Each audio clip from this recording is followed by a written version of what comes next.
تو یہ ہے کہ جس نے بنی قریظہ میں جا کر نماز ادا کی ہوگی وہی ہونا چاہیے حق، کیونکہ سرکار نے یہی فرمایا تھا کہ تم نماز ادا بنی قریظہ میں جا کر کرنا، راستے کی بات آپ نے نہیں کی۔ اور جن لوگوں نے راستے میں نماز ادا کی اگر یہ حق پر ہوتے تو وہ نہ حق پر ہوتے، نہیں، یہاں پر اطاعت اور اتباع دونوں آ گئے۔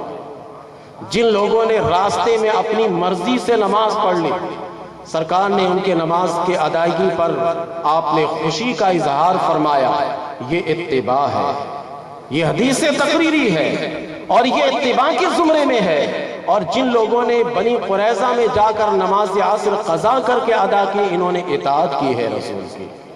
دیکھیں، ایک ہی حدیث میں اطاعت بھی آ گئی اور ایک ہی حدیث میں اتباع بھی، تو اتباع کا دائرہ اطاعت کے دائرے سے وسیع ہے، حدیث سے تقریری تک اتباع کا دائرہ ہے، جبکہ اطاعت کا دائرہ صرف حدیث فعلی تک۔ ایک اور مثال، 2 حدیث ہو گئی، 3 حدیث پیش کرتا ہوں۔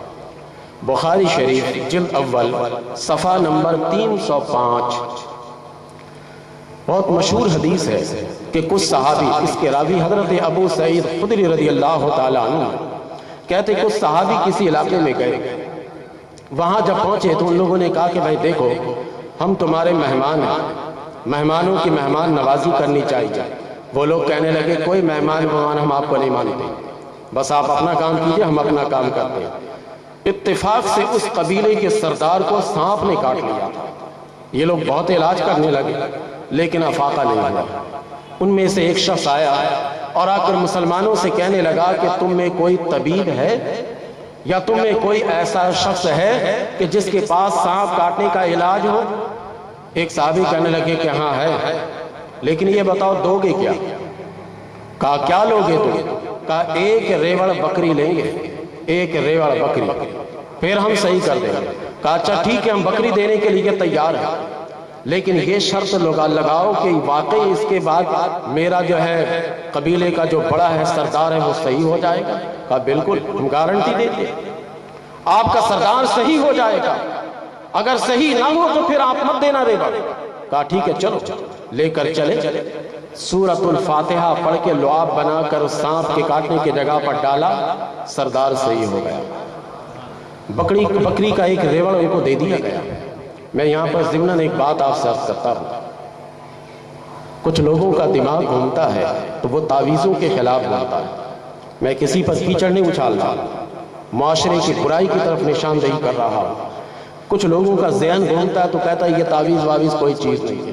یہ بخاری کی روایت ہے، جب دم ثابت ہے تو قلم کیوں نہیں ثابت ہے؟ یہ دم ثابت ہے تو قلم کیوں نہیں ثابت ہے؟ قلم سے لکھنے سے بھی فائدہ ہوتا ہے، جب زبان سے فائدہ ہو سکتا ہے تو قلم سے بھی فائدہ ہوگا۔ یہ تو دیکھیے نا بخاری کی روایت ہے۔ ایک صاحب کی تقریر میں سن رہا تھا، وہ تعویذوں پہ کیچڑ اچھالتے ہوئے کہہ رہا تھا کہ ایسا کرنا نا کہ تم تعویذ لکھنے والے کے پاس جانا، کہنا حضور ہمارے گھر کے بجلی کا میٹر بڑا تیز گھومتا ہے، کوئی تعویذ دے دیجیے اس کو ذرا آسان کر، ذرا آہستہ کر۔ مذاق کر رہا تھا، میں اس کے مذاق کا جواب دیتا ہوں کہ آپ اگر تعویذ پر اتنا اعتقاد رکھتے ہیں تو میں آپ کو تعویذ دوں گا تو آپ کا میٹر ہلکا ہو جائے گا، لیکن آپ کا اعتقاد یہ ہے نہیں، آپ مذاق سے کہہ رہے تھے۔ اگر یقین سے کہیے گا تو میں یقین سے کہہ رہا ہوں کہ میں تعویذ دوں گا تو آپ کا میٹر کم گھومے گا، لیکن وہ یقین نہیں ہے، تذبذب کے شکار ہیں۔ میں تو اپنی تعویذ سے ان کا ذہن کا میٹر گھما دیتا ہوں، یہ بجلی کے میٹر میں پڑے ہوئے، میں ان کا ذہن کا میٹر گھما دوں، یہ بجلی کے میٹر میں پڑے ہوئے، اگر یقین ہو تو میں تعویذ دوں تو بجلی کے میٹر کو بھی آپ آہستہ کیجئے گا، لیکن چونکہ آپ کا یقین نہیں ہے، بس آپ ایسے ہی پلپلے بات کرتے رہتے ہیں۔ وہ صحابی کہنے لگے ٹھیک ہے میں صحیح کر دوں گا، لیکن بکری کا ایک ریوڑ مجھے چاہیے۔ کہا ٹھیک ہے ہم دینے کے لیے تیار ہیں۔ اس کا سردار صحیح ہو گیا، بکری کا ایک ریوڑ ملا۔ صحابی اب سر جوڑ کر بیٹھ گئے، یار ہم لوگوں نے یہ کیا کر لیا، پتہ نہیں یہ جائز ہے ناجائز ہے، ہم نے تو رسول کریم صلی اللہ علیہ وسلم سے پوچھا نہیں۔ اچھا دیکھو ابھی کوئی حصہ بکرا مت کرو، ساری بکریاں اکٹھے رکھو، مدینے پہنچیں گے، سرکار کی بارگاہ میں پہنچ کر سارا قصہ سنا دیں گے، اگر سرکار اس کو جائز رکھیں گے تو ٹھیک ہے، نہ تو آ کر واپس کر دیں گے۔ وہ سب کے سب مدینے پہنچے،